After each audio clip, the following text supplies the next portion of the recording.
The Beast of Bladenboro is said to have killed 60 goats in a single night, but that's not even the most unsettling part of its accounts.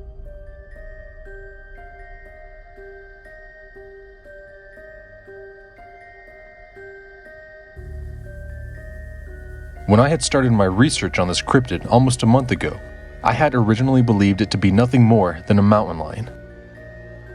But after learning what it did to these animals, mountain lions don't do what this thing did.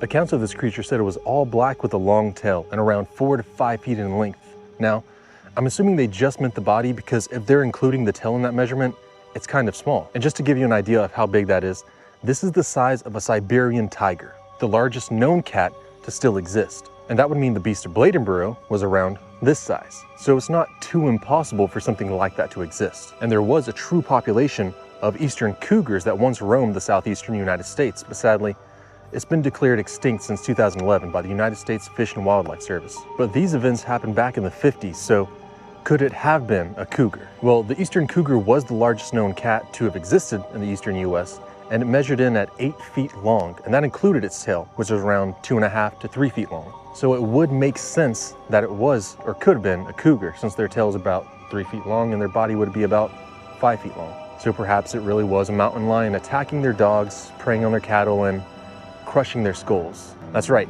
many of the animals that this creature attacked had their skulls crushed in. It's as though it had some sort of personal vendetta against the animals and wanted to stomp them out entirely. But before I tell you about the other supernatural ability this thing seemed to have had, I want to talk to you about the sightings. On December 29th, 1953, a farmer called into the sheriff's office. He said that a massive cat-like creature attacked his dog and dragged it into the underbrush. While they felt for the man losing his dog, they couldn't do anything about an individual act of animal nature. Dogs disappearing and being attacked is not an uncommon occurrence in small towns surrounded by wildlife and forests. But then, a couple days later, 2 more dogs were found, and if this were truly an ordinary animal, then the police and townsfolk couldn't explain how these dogs were killed the way they were. Later, on January 6th of 1954, a young mother known as Mrs. C.E. Kinlaw had made her way outside to take in the night air on her porch. She took a deep breath and looked around, and as she did, she saw the beast stalking her. It was making its way towards the woman. Her primal instinct kicked in as she knew that this creature was going to make her its next meal, and she let out a scream of fear and despair. Mrs. Kinlaw darted back inside the house as her husband Charles grabbed his gun and ran out the door to see what it was that had his wife scared half to death. But all he found was the large prints of the creature all around his yard. The chief of police, Roy Flores, had decided the beast had to either be captured or killed. But when they attempted to locate the beast, almost all of the dogs would catch scent of this large cat-like creature and turn tail and run. Flores said he wanted to tie up a dog or a goat to lure out the monster, but Mayor Fussell was against it. Because of this, they were unable to hunt the creature, and the police came up empty-handed. Also, towards the end of this, I'm going to give you a unique insight into the Native American legends that seem to almost hint at this creature's existence before we even knew of it. So around this time, the papers caught wind of the story, and before they knew it, the little town of Bladenboro was flooded with hunters from as far as Arizona. I mean, what hunter would pass on the chance to have the head of a monster mounted on their wall? The mayor of Bladenboro, Mayor Fussell, had even stated that a little publicity never hurt a small town. So the hunters filled the woods and were shooting everything from bobcats to coyotes to subscribe buttons, until the mayor had enough and decided that the hysteria needed to end before a human was claimed by the beast or just another hunter. So Fussell had eventually taken a picture with a large female bobcat and the hunter that shot it. And then this picture would be put in the papers with the headline, "The Beast of Bladenboro," implying that the beast was done for, except the attacks, they never stopped. Even into the 2000s, a number of pets and animals were killed in Rowan County, and the attacks were just the same as in Bladenboro. Also, I just want to say, I know how annoying it can be when you're in the middle of a video and then all...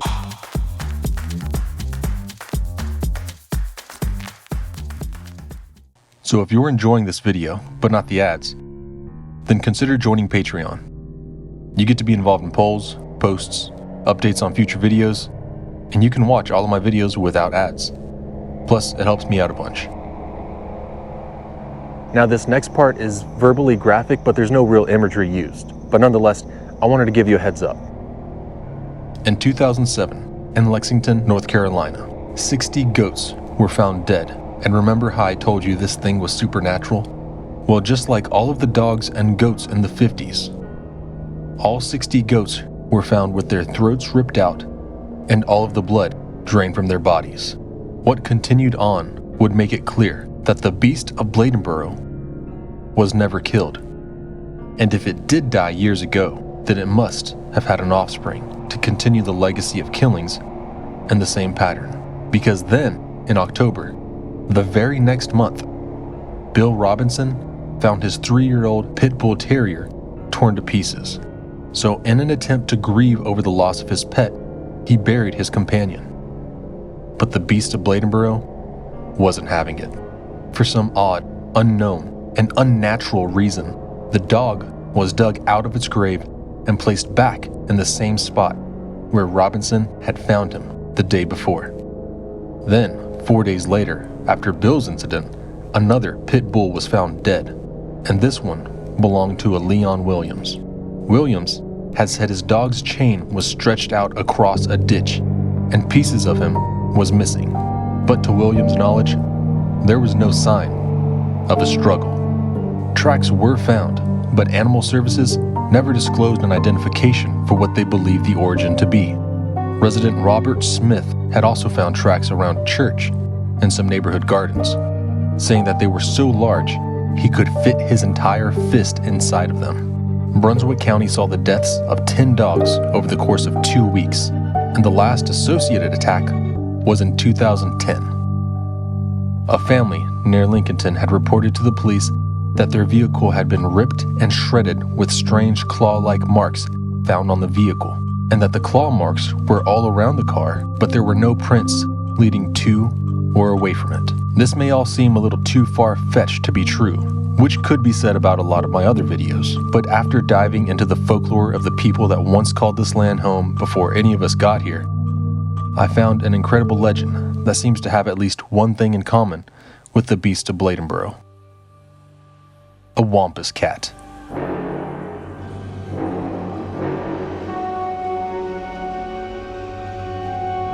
So stick with me here. If the Beast of Bladenboro has an appearance like that of a bear-cat hybrid, could it actually be a mountain lion? Well, perhaps.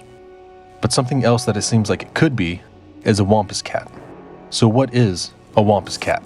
Well, if you've heard of it before, you probably have some preconceived imagery of what it actually is, but it varies from story to story, and there's no one description that all tribes agree on. But there are 2 elements that they do agree on. A Wampus Cat comes out at night and is very evil. And what does the Beast of Bladenboro do? It comes out in the dark of the night and seems to want to torture its victims, and even the pet owners. Why else would it kill a man's dog one day and then unearth it just to leave it in the same spot the next?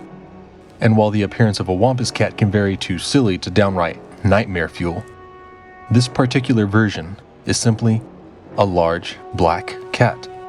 During a sacred ritual, a woman had decided to disguise herself with a cat pelt so that way she could sneak in and hide and see what was happening.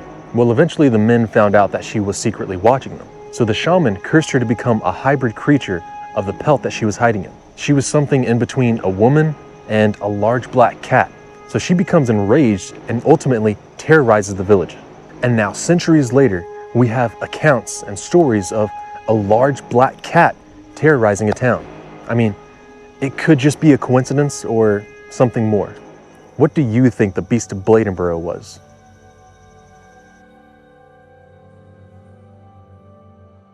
Some people believe, along with the mayor, that it was 90% imagination and 10% reality. But the animals that died know it was much more than imagination that killed them. A man had also come forward saying he believed the beast was actually one of his dogs, named Big Boy, that he had given to a Native American boy. He was a large German Shepherd, but doesn't look very cat-like at all. Some claim it was just a bobcat, but bobcats have small stubby tails, unlike the Beast of Bladenboro that had a long tail. Maybe it was a cougar.